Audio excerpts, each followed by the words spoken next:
truck and lost my dog and my cousin. Well, she's my wife. That's how things go day to day when you live in the southern life.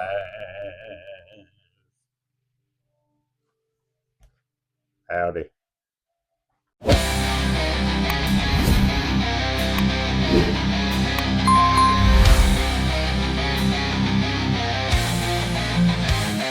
Well, hello there, you bunch of lily-livered string pickers, you.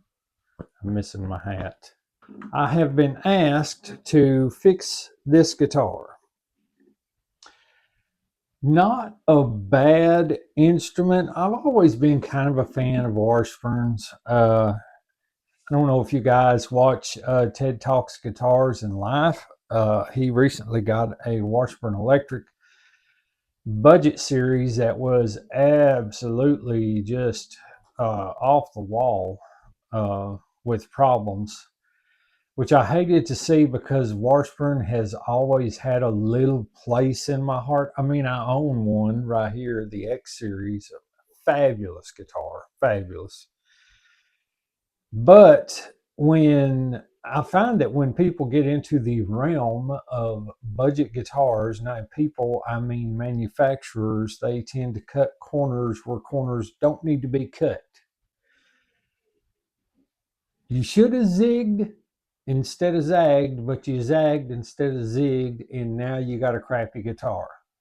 Well, Washburn, I never thought, I seen one of those guitars and I thought, man, there's no way that that's the price on that guitar. You know, Washburn's, I mean, this guitar back here, when it was sold for $1,000. But I got it cheaper than that because the guy had it for years, so on and so forth. I buy most of my instruments secondhand. I don't think I have an instrument in here that I bought new, except for Trouble over there. But anyway, he asked me, this is a gentleman I go to church with. He asked me if I was any good at working on guitars. And I said, well, I'm by far nowhere near a professional luthier, but I would like to aspire to be. So, long story short, he says he has a nut problem with this guitar and asked me if I would file down the nut.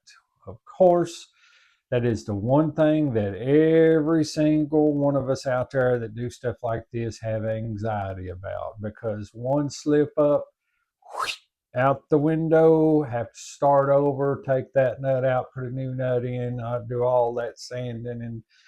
And from the Trouble series, y'all know how much I like sanding. I mean, I love it so much. But anyway, upon getting this guitar,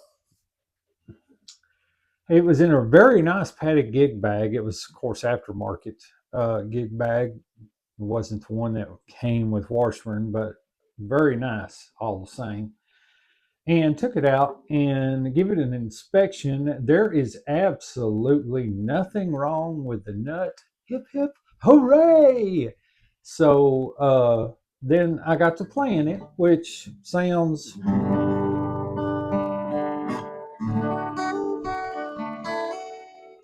really good. I don't know how well that's picking up on the lapel mic, but sounds really good. I mean, this guitar is got great tone.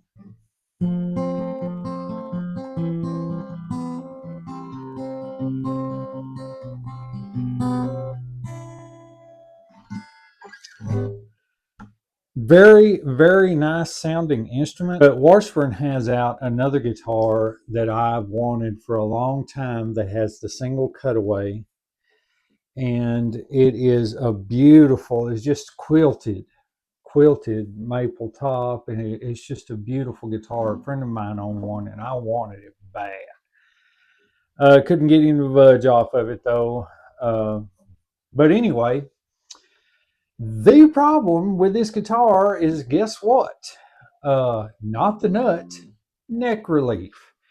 Don't know if you guys can tell this, but once you get down to probably the fourth fret, you can see the action. It just goes up and up. So what did I do? I took my fretboard leveler gaugey thingy me bob, a gigawatt, and I put it on here. And guess what? From about the fourth to about down here, uh, that thing is just almost shaping the letter U. It's just terrible. So uh, anyway, I talked to, uh, went to church today. This gentleman is an older gentleman.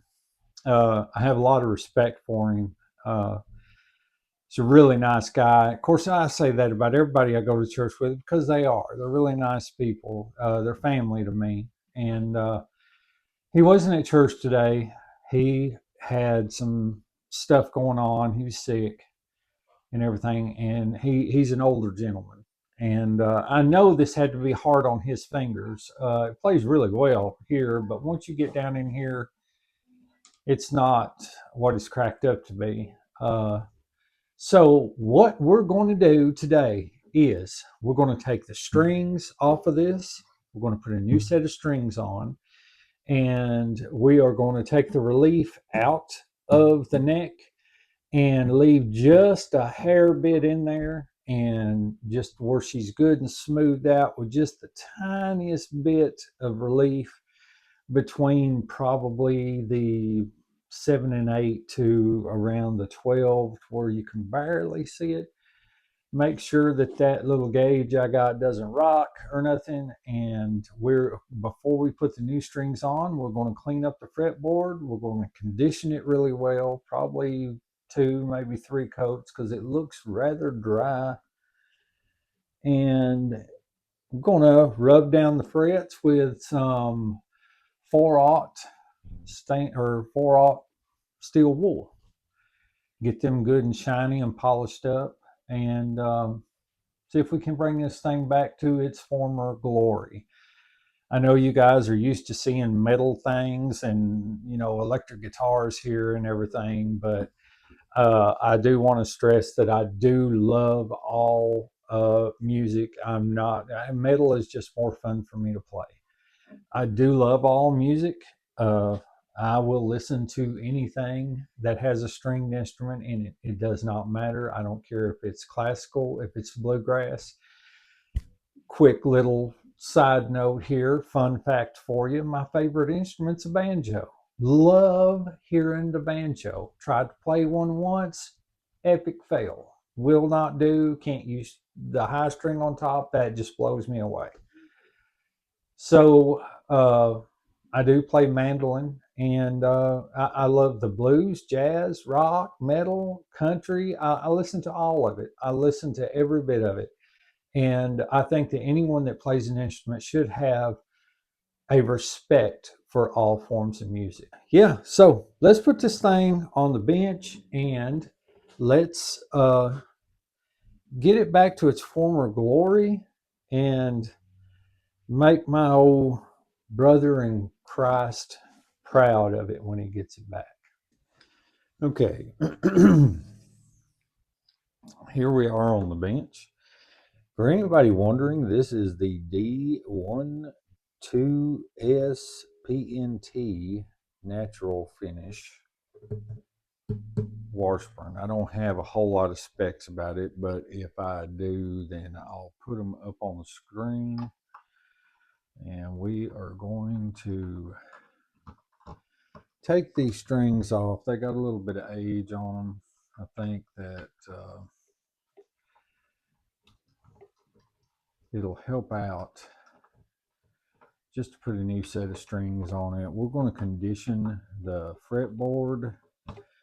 We're going to get I've got some steel wool. I'm going to get that out. And we're going to help old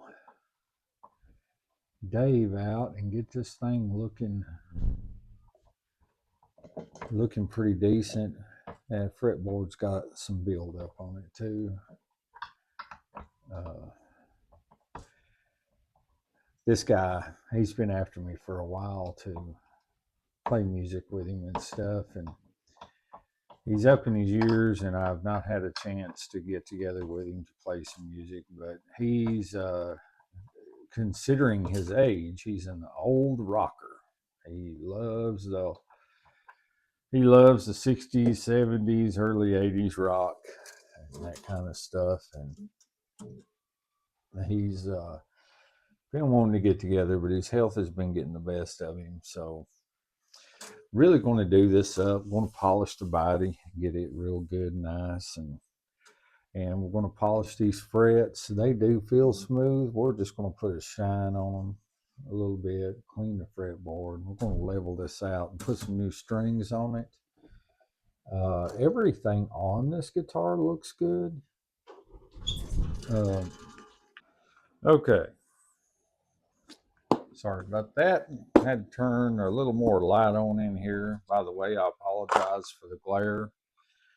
Uh, this light right here I purchased to help me see better when I'm on the bench. I had another light, didn't do all that great.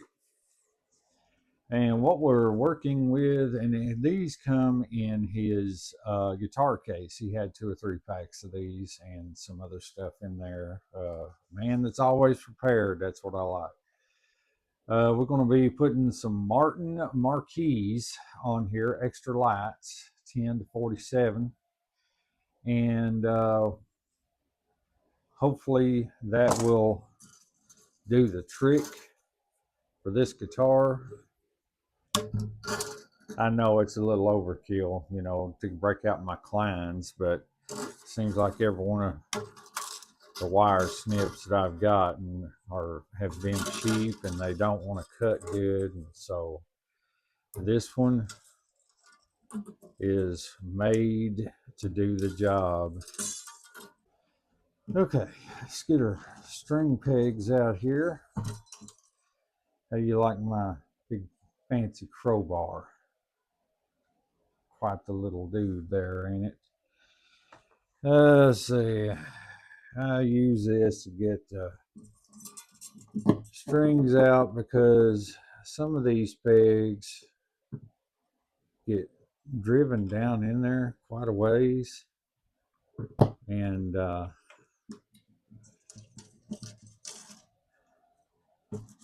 this little crowbar I've got here, or flat bar, whatever you want to call it, does really good at getting some of these strings out. So we're going to get these pegs out right here, and then we're going to start working on this fretboard. And for those of you out there that's thinking about getting into acoustic playing, just know that this is how you change your strings on these guitars. They go with these, you're fastened in with these little pegs. And don't worry about ever losing any of these. You can buy these for next to nothing, depending on what kinds you get. But basically, you just put your string down in the hole and you put that down in there and you pick it into place. And then once you tighten them up, you know, just double check them, pick them down if they try to come up. But that's basically how that you do that part of that. His bridge looks really good. I don't see any cracks or anything like that. I thought that was a crack, but it's not. It's just part of the wood grain.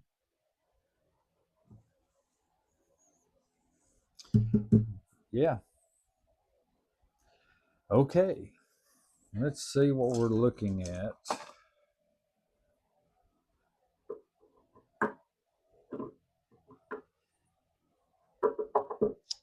And I will tell you this is a very, very handy tool. It looks like a lot of that relief come out whenever we took the strings off, so that may have something to do with it. I don't know. We're going to adjust it anyway. That way when we do get the strings back on it and that neck tries to come back up, that it doesn't come up too far. So anyway, let me move this aside. Here's where I can get to.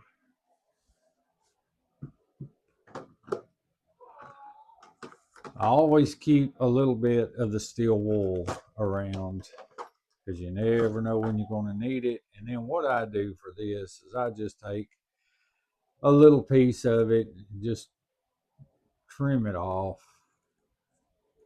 You don't need a lot for this because basically all we're doing is we're just polishing those frets with that. And we're going to get our Dunlop 01 cleaner and prep, and we're going to use our Dunlop 02 fretboard conditioner, and I have guitar polish that we're going to put on it. Okay. Okay, so here we go. We've got the cleaner on there. That's going to loosen up anything that we have on the fretboard as far as finger gunk. We all get that on our guitars, the old finger gunk that builds up around your frets on your fretboard. And that helps to loosen that up, break it down so we can get it cleaned off of there. Generally, I like to leave it for probably about 30, 45 seconds, somewhere in that area. And when you're adjusting the truss rod on some acoustics, the truss rod is right, it's hard to show you, but it's right here. So right in there is where your truss rod is. A lot of people will look at a guitar neck and they'll think, well, there's no truss rod adjustment. What happens when it warps? Do you just throw it away?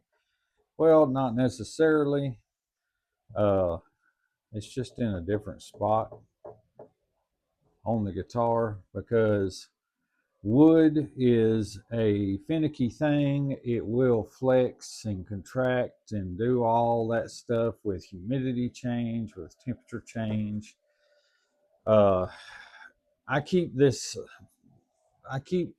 little obscene studio of mine temperature climate controlled, and it stays a certain temperature in here at all the time.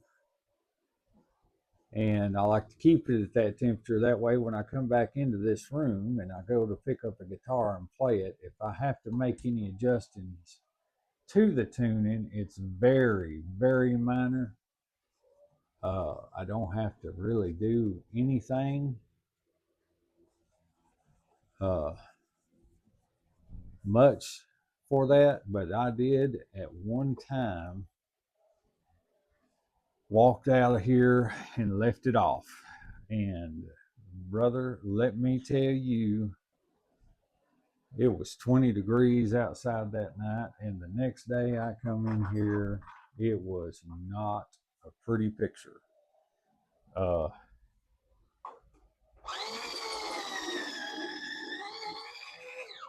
Okay, now, next on the list, I always recommend this. I have graphite powder, but I just use a pencil, little graphite from the pencil, and I go inside the nut and I just mark inside of each one of those slots for the strings, get that graphite down in there, and that helps lubricate the strings. Graphite, if you do not know, is an awesome, awesome thing for dry lubrication. You ever start wondering why your key doesn't fit inside your door lock much anymore, you can go and buy a little thing of powdered graphite for $2-3 and just put a little dab of that on your key, work it in and out of that keyhole a little bit, and then it's like butter from then on for a long time. You spray WD-40 in there and you'll probably get a week out of it. And once it goes back to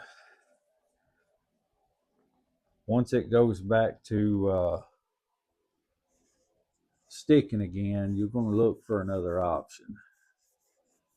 And that's exactly why I started going with powdered graphite as a dry lubricant. Now, a lot of people will put different kind of lubricants on their guitar nuts, like KY jelly, petroleum jelly, Vaseline, whatever. I'm not down in that at all. I think that's a good thing, and it does work.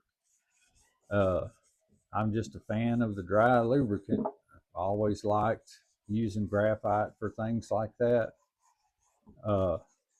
Wet lubricant usually does one thing and one thing only for me. It may not for anybody else, but it always attracts dust and dirt. So if you put some kind of wet lubricant on something and it's a dusty environment, guess what it's going to stick to? It's going to stick to anything wet. So that's a helpful tip for all of you out there that are worried about your strings binding up in the nut. If you have that problem, if you don't, that's fine. If you want to go with the wet lubricant like petroleum jelly, Vaseline, whatever, then that's fine too. Whatever works for you is just fine. I'm only here to tell you what works best for me. And of course, a dry lubricant on the nut is the way to go.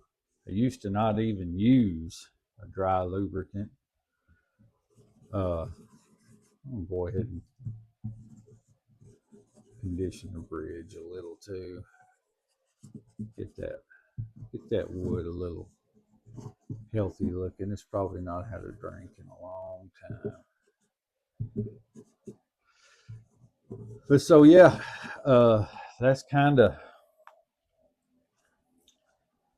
where I'm at with that stuff. Like I said, I recommend that you do lubricate your string slots in your nut.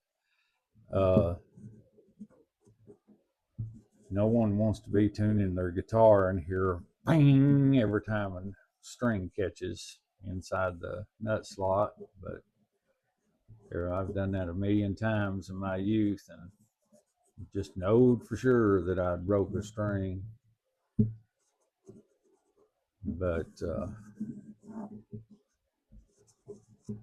I put that graphite in them nut slots, and I can change strings for 6-9 months every time I change the strings and not have to worry about it. I just go on with it, be done, and just go from there. Eventually, I will put another coat of graphite in there if I think that they're starting to come out or whatever. But yeah, graphite's the way to go for me. Using now this I ordered off. Now I want you to understand that I am not affiliated with any of these products. I'm a newbie here. This is all stuff that I bought, most of it from Amazon. Bought this guitar polish from Amazon in a kit that was a little kit that had a lot of other stuff in it, lemon oil, things like that. So I ended up getting some polish because I had one guitar that my son had for a while, and when I got it back, it had a lot of fingerprints, stuff like that on it. And so I decided, you know what, I'm gonna just get this kit. It's got a little bit of everything in it. And this is what I call it, spa day. This is where you put your guitars on the bench and you get everything looking good and get them shined up. Except this isn't my guitar. This guitar belongs to a dear friend, fellow musician. And what we're doing today with this guitar is we're just helping him out. He knows how to play one. He's not too savvy on working on them. And that's okay too. Well, this ain't soaking it up as bad as I thought, so maybe there is hope. Maybe there's hope that this. He has been putting fretboard conditioner on it. It's not that dry. It looked dry to me, but the wood has been conditioned before. And I can tell because normally when it's dry, I don't know if any of you have watched my cheapest guitar kit on Amazon series, but that guitar, if you haven't, go check out that playlist. It's pretty wild. Part 4 has actually scheduled to come out this morning, and or not part 4, part 5, and part 6, the finale, comes out Friday morning, so they'll be up by the time y'all see this video. But yeah, go watch that playlist. I'm telling you, that guitar had an ebony neck, and the neck was so dry. I put 4 layers of that fretboard conditioner on it, and it just sucked it right up into that fretboard. And then I had a problem with frets starting to sprout a little bit. Once I done that, I don't know what happened, but ended up going back on that guitar and fixing that problem.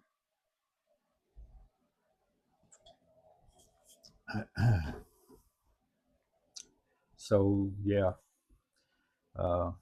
just guitar stuff, man. Just guitar stuff. Here's another little kit that I got from Amazon. Come with a pick holder. Nah, I put that in there. Little bit of real. It's like a sanding cloth, but it's somewhere around 3,000 grit, something like that. Come with a lot of stuff in it. And some stuff that's not even in here, I've got it in there.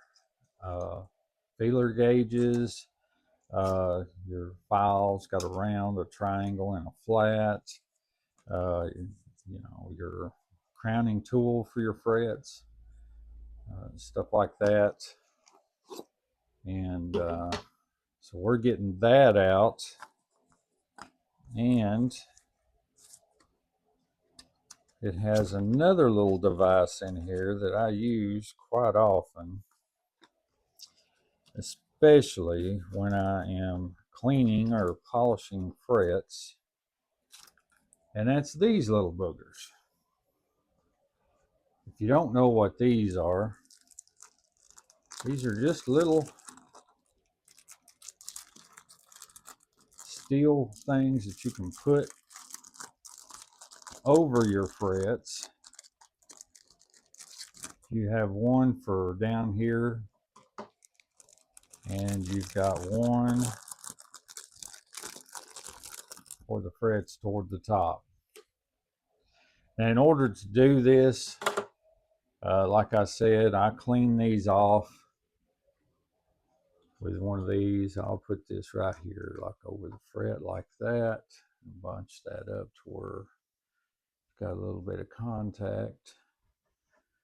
And then we just go across the frets, just like it right there.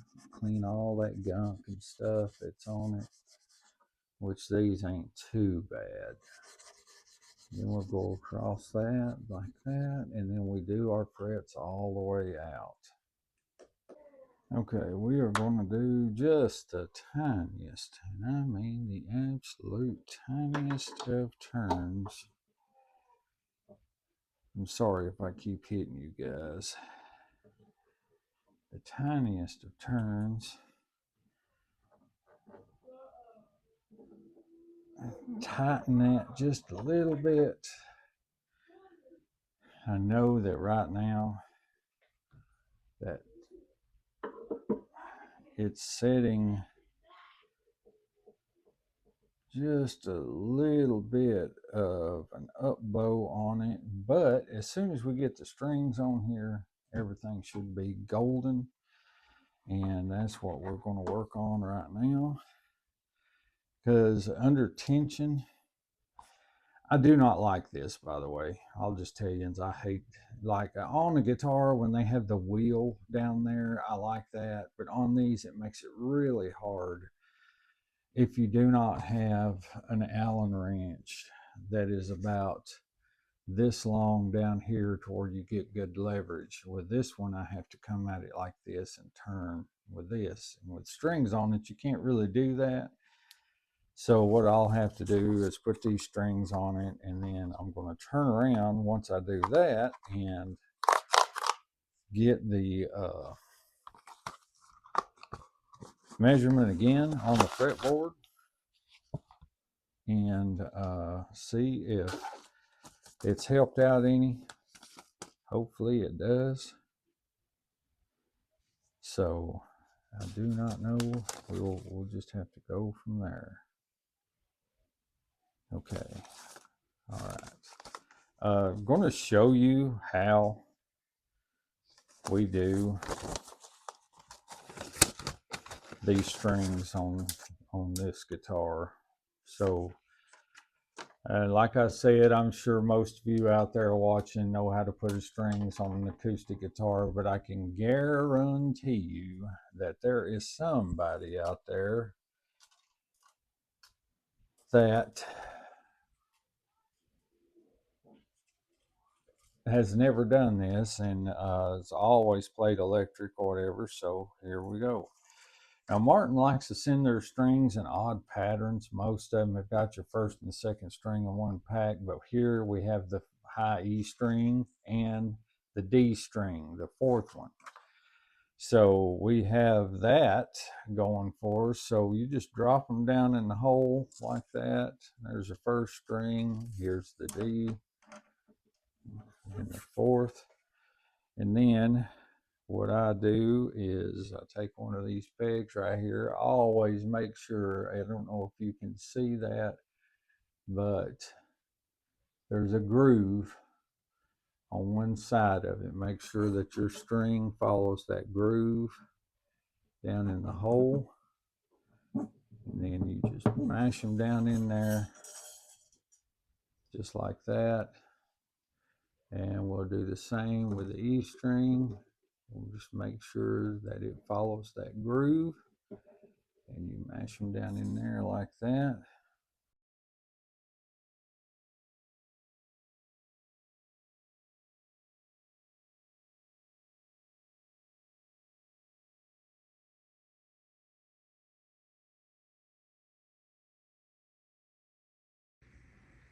Okay, so we've got her tuned up, got the strings on her.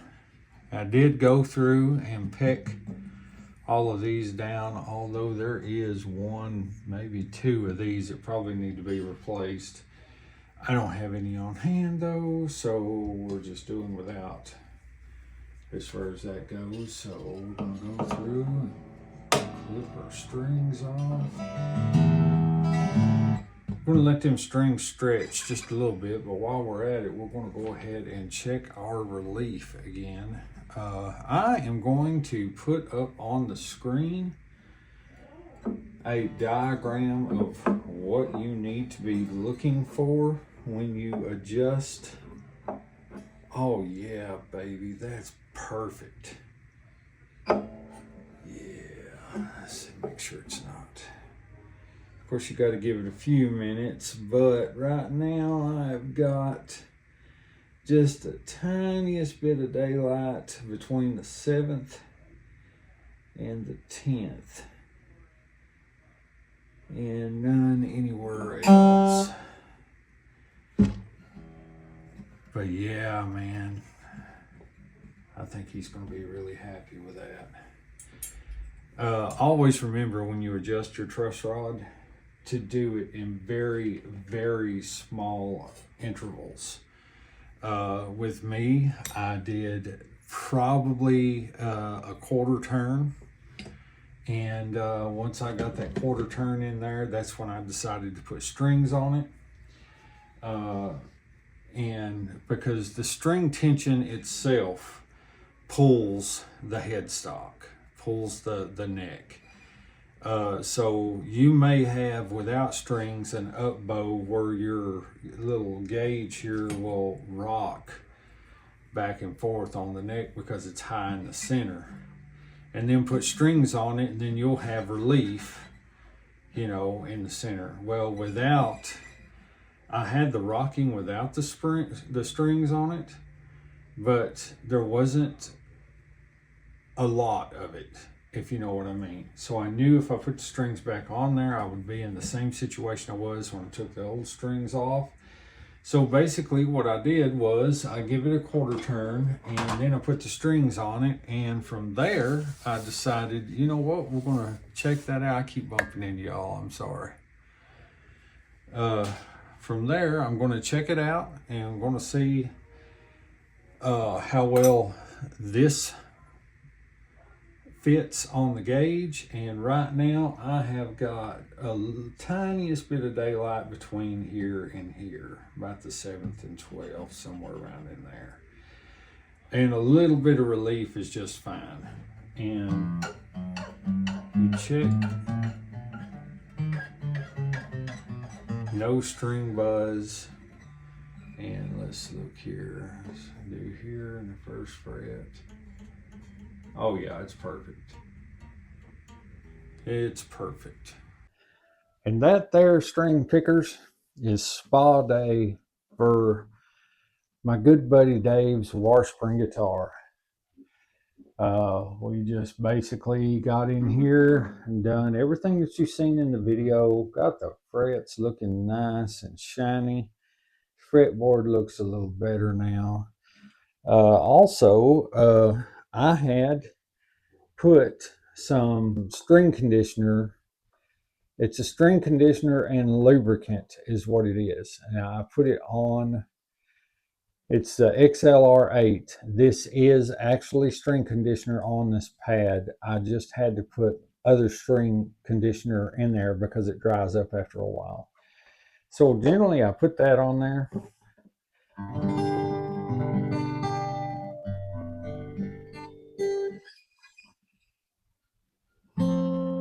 And it lubricates the strings. It keeps any kind of rust or any moisture from attacking the steel and bronze that these strings are made out of. So they have a good bright sound for a long time. I noticed that the action has dropped quite a bit.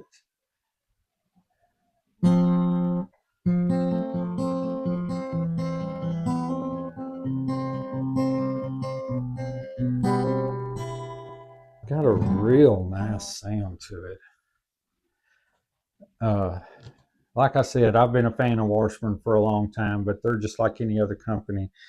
Eventually, they're going to put out a guitar that absolutely sucks.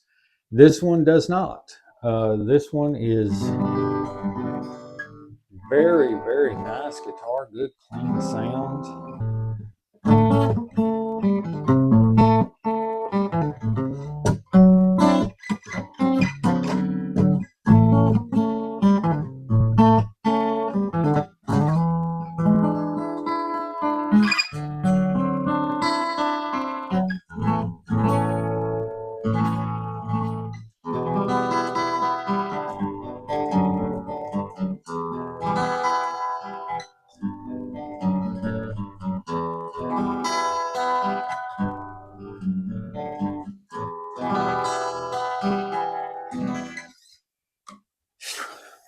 Might have to talk him out of this one. I don't know. And I really thank y'all for coming in and checking this Washburn D12S out with me. Very, very nice guitar. But for right now, we're going to pack her back up and ship her back home to someone who loves her very much and plays her often. So I thank you guys for coming by. However, it is closing time and the door is closing, so you have to leave.